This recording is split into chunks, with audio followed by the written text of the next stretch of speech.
Hola, ¿qué tal? Muy buenos días. Bueno, continuamos en esta mañana con una palabra que yo sé que va a nacer o que nace del corazón de Dios para cada uno de nosotros, y espero que tú estés dispuesta a poderla escuchar. Estamos estudiando sobre la vida de Jesús, el libro de Mateo, para ser un poco más específicos. Vamos a leer hoy el capítulo 10.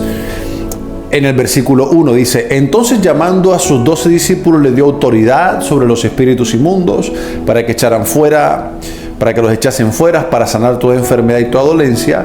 Los nombres de los discípulos, entonces aquí empieza a relatar cada uno de ellos. Eran 12 discípulos, pero me llama la atención, y es que dice que le dio autoridad sobre los espíritus inmundos para que los echaran fuera y poder sanar toda enfermedad y toda dolencia. La misma Biblia enseña de que nosotros, los hijos de Dios, aquellos que hemos recibido a Jesucristo en nuestro corazón, tenemos una gran comisión que cumplir, que tiene que ver con el libro de Mateo capítulo 28. No quiero adelantarme porque obviamente ese es otro mensaje, pero ahí especifica claramente, dice: id y hacer discípulos a todas las naciones. Y yo siempre he hecho la claridad de que una cosa es ser discípulo y otra cosa es ser creyente. Hay muchas personas que creen en Dios.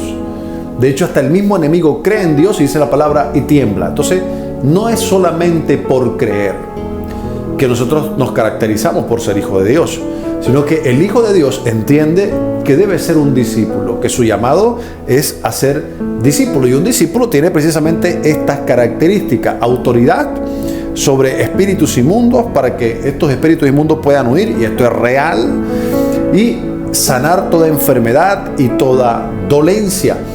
Tiene que ver con las manifestaciones del poder de Dios en nosotros. O sea, un discípulo, entendiendo el llamado que cada uno tiene en Cristo Jesús, un discípulo es aquel que hace lo mismo que Jesús hizo y que está plasmado en la palabra de Dios. Entonces, cada enseñanza que está plasmada en la palabra de Dios es para nosotros, que somos sus discípulos, y tiene como característica el que podamos ser como Él, porque somos discípulos de nuestro Señor Jesucristo.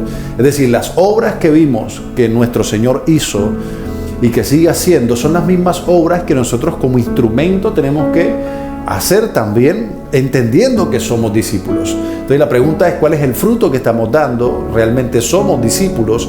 Que no tiene nada que ver con solamente decirlo o confesarlo con nuestra boca, sino con lo que se ve que podemos hacer, que son las mismas obras que nuestro Señor, repito, hizo y que están plasmadas en la palabra de Dios. Eso realmente es un discípulo, y ese es nuestra asignación. Nuestra meta es poder ser como Jesús, llegar a su estatura, y esto tiene que ver con hacer justamente lo que nuestro Señor Jesucristo hizo. Recuerdo una historia que tiene que ver con Pedro, cuando Jesús estaba siendo llevado a diferentes concilios para poder ser posteriormente crucificado, que se lo encontraron en el patio, ¿verdad? Y lo señalaron y dijeron: ¿tú no andas con Jesús? Tú me parece que tú andas con él. Pero era porque irradiaba la misma presencia de Jesús.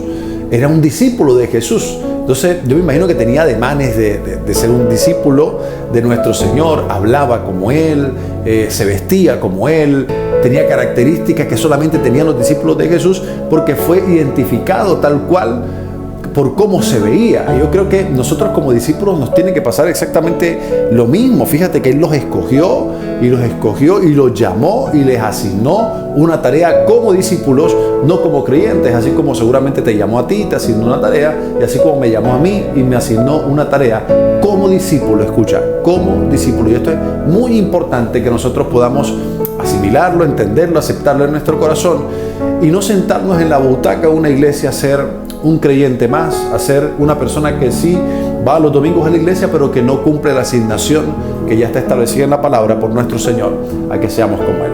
Dios te bendiga. Chao.